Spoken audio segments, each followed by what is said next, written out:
Halo, selamat siang. Kami dari Pemburu Karya yang saat ini berada di Museum Ronggo Warsito. Saya Rio, 11H absen 2. Saya Kevin, 11 absen 4. Saya Vina, 11 absen 28. Lalu ini Niko, 11 nomor absen 26.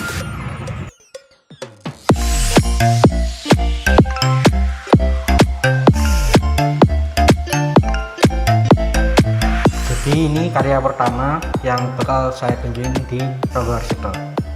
Jadi di sini bisa dilihat ini merupakan patung Garuda. Patung Garuda ini termasuk karya 3 dimensi ya, karena bisa dilihat dari segala arah. Terus untuk pembuatan patung itu menggunakan teknik pahatan, dan bahan untuk pembuatan patung ini menggunakan batu.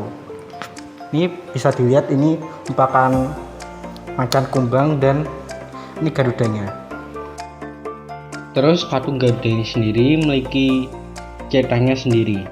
Jadi diceritakan bahwa di patung Garuda ini itu ada burung Garuda yang sedang bertempur melawan macan kumbang yang berusaha membunuhnya.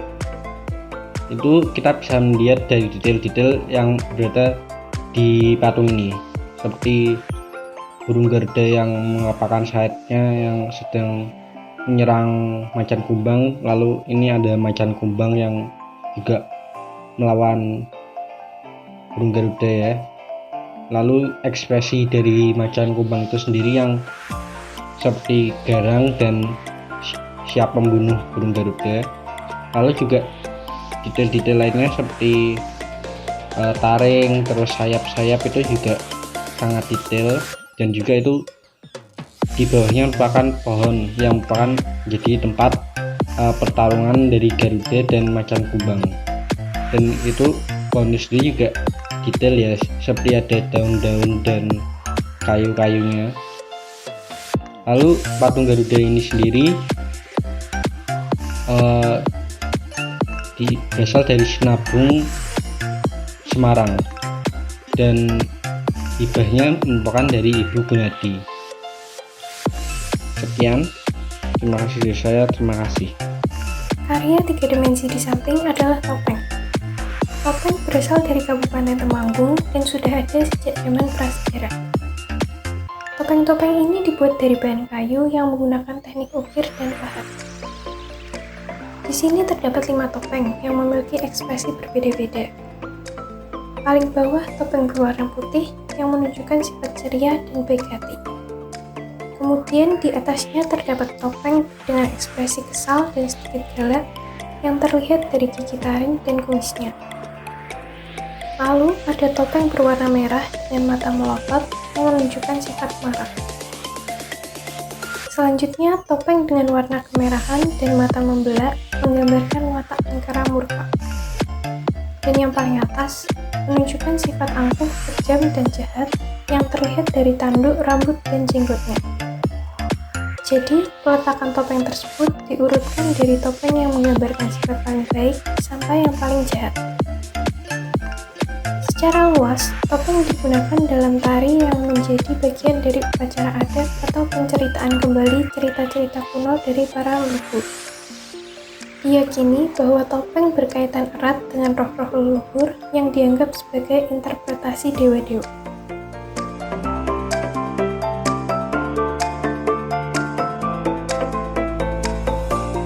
Jadi ini adalah kerajinan kereta Kuningan Kencana yang berasal dari Boyolali, tepatnya di Desa Tumang. Bentuk daerah ini terdiri dari kereta kencana dengan para kusirnya dan dengan 2 pasang kuda yang tengah berjalan. Jadi patung ini memiliki bentuk yang sangat rapi serta terbuat dari bahan perak atau perunggu. Teknik yang digunakan untuk menggunakan kerajinan ini adalah dengan teknik cor dengan dan menggabungkan salah satu komponennya sehingga menjadi kontimen-kontimen yang sempurna menjadi bentuk seperti ini. Kerajinan ini memiliki bahan dasar perak, kemudian dibentuk dengan menggunakan teknik cor, kemudian dicetak dan setelah menjadi bentuk patung kemudian diberi cat pengawet agar bentuknya dan wujudnya tetap terjaga dengan baik. Kerajinan ini memiliki makna yaitu sebuah keagungan, kejayaan, serta kemasyhuran seorang pemimpin yang menaiki kuda kencana dan keretanya yang sangat megah dan agung.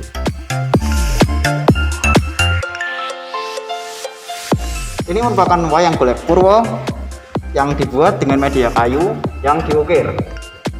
Karya Indonesia yang begitu indah ini dibuat sekitar tahun 1900 dan berasal dari Wira Desa Kabupaten Pekalongan. Oleh masyarakat sekitarnya, wayang ini biasa disebut sebagai wayang gendong. Wayang golek purwo atau wayang gendong menggunakan kayu mahoni sebagai medianya karena tahan terhadap suhu dingin dan panas. Selain itu, juga memiliki warna yang bagus dan mudah untuk dibentuk. Peralatan yang digunakan dalam pembuatan wayang golek purwo yaitu golok, gergaji, kapak besar dan kecil, dan pisau ukir. Setelah diukir, karya ini diamplas hingga menjadi halus seperti yang diinginkan. Kemudian dicat dan diberikan kain sebagai pakaiannya. Wayang golek purwo ini disusun dengan sedemikian rupa sehingga mendapatkan makna kekeluargaan yang erat antara wayang satu dengan yang lainnya. Posisi sekelompok wayang pun sudah sungguh diperhatikan sehingga menjadi satu kesatuan yang utuh dan saling melengkapi. Wayang paling kiri dan terletak di bawah melambangkan sosok yang tenang dan damai, yang didukung dengan wajah yang polos dan ceria serta kain berwarna kuning yang melambangkan kedamaian, optimis, keceriaan, dan kebahagiaan. Di sampingnya ada wayang yang menggunakan kain berwarna biru keunguan dengan wajah yang tenang dan melambangkan perasaan tanggung jawab dan ketenangan. Selanjutnya yang terletak di tengah terdapat wayang yang memakai kain berwarna pink dengan wajahnya terlihat begitu penuh kasih yang melambangkan kasih sayang, perhatian, dan kepedulian terhadap sebuah keluarga.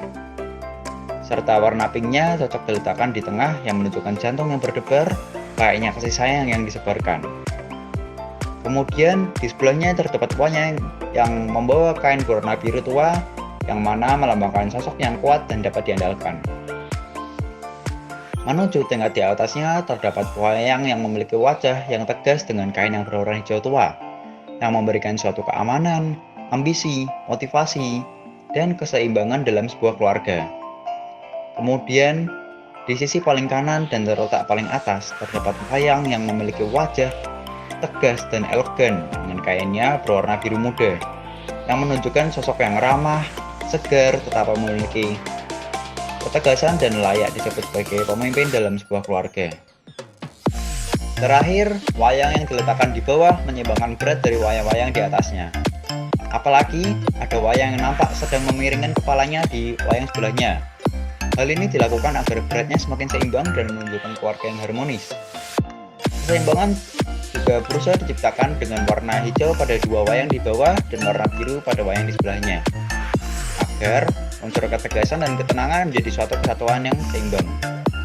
Penyusunan wayang yang diletakkan mulai dari paling rendah ke paling tinggi berguna agar menciptakan irama dari sosok yang paling tenang menuju sosok yang tegas. Tetapi sayang sekali karya ini masih kurang berat di bagian kanan bawahnya sehingga keseimbangannya belum bisa disebut sebagai sesuatu yang sangat baik. Ditambah bagian atas-atasnya masih terkesan terlalu kosong. Sekian dari saya, terima kasih.